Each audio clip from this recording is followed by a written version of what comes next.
Friends எல்லாத்துக்கும் happy new year. என்னடா உளுந்தும் அரிசியும் காமிக்கிறான்னு நினைக்கிறீங்களா?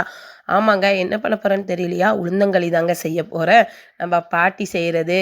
சரி, நான் அடுப்பை ஆன் பண்ணி கடாயை வச்சுட்டேங்க. கடாயை வச்சு கருப்பம் உளுந்தம் பருப்பு அதில் போடுங்க. போட்டதுக்கப்புறம் சிம்மை ஸ்லோ பண்ணிக்கோங்க. ஃபாஸ்ட்டாக இருந்ததை ஸ்லோ பண்ணிக்கோங்க. அந்த உளுந்தை வந்து நல்லா இது பண்ணுங்கள். வெள்ளை உளுந்தோட கருப்பு உளுந்து இருந்தால் பெஸ்ட்டுங்க. நம்ம பொம்பளை பிள்ளைங்களுக்கு பசங்களுக்கு கூட கொடுக்கலாம்.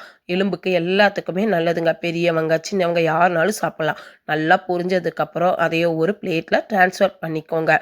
இது கூட நம்ம அரிசி சேர்க்க போகிறோம். அதுவும் உங்கள் இஷ்டங்க. புழுங்கல் அரிசினாலும் சரி, பச்சை அரிசினாலும் சரி.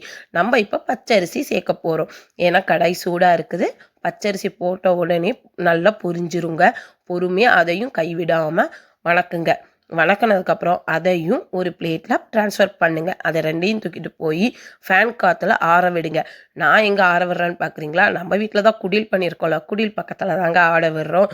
குடில் எப்படி இருக்குன்னு பார்த்துட்டு எனக்கு சொல்லுங்கள். அதையும் ஆறினதுக்கப்புறம் அதை எடுத்துகிட்டு வந்து நம்ம மிக்சி ஜாரில் போட்டுக்கிறோம். ஏலக்காய் வேணும், நீங்கள் ஏலக்காய் சேர்த்துக்கோங்க. நான் இன்றைக்கி சேர்க்கலைங்க. ரெண்டையும் போட்டு நம்ம நல்லா நைஸாக அரைக்கணுங்க. நல்லா அரைக்கும் போது நம்ம ஆஃப் பண்ணிவிட்டு, நடுவில் ஆஃப் பண்ணிவிட்டு ஓப்பன் பண்ணி பார்க்கணும். ஓப்பன் பண்ணி ஒரு ஸ்பூன் கையில் வச்சுக்கோங்க. எதுக்குன்னு கேட்குறீங்களா?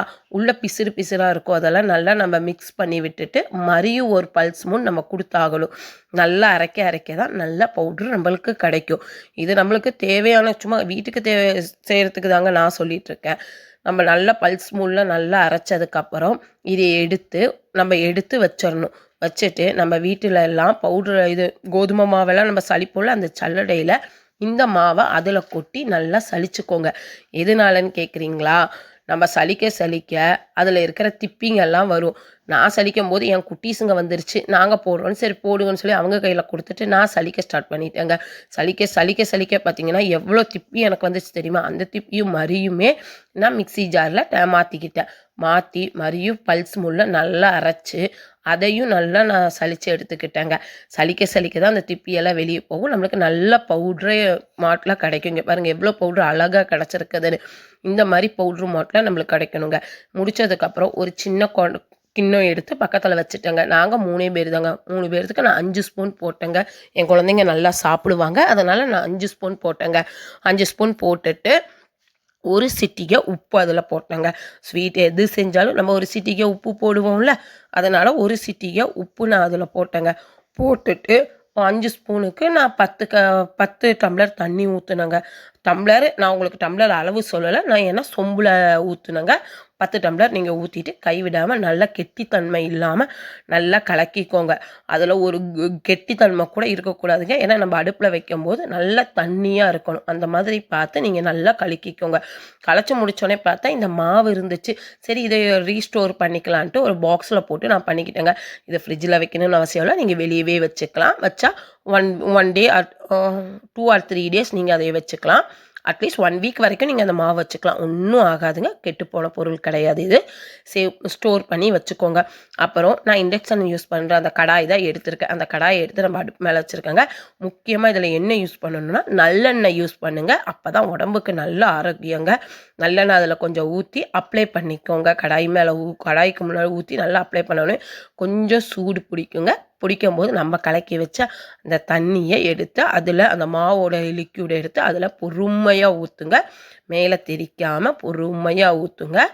ஊற்றுனதுக்கப்புறம் கைவிடாமல் கிண்டணுங்க. இதில் செய்யறதுக்கு முதல் பாயிண்ட்டே கைவிடாமல் கிண்டுங்க.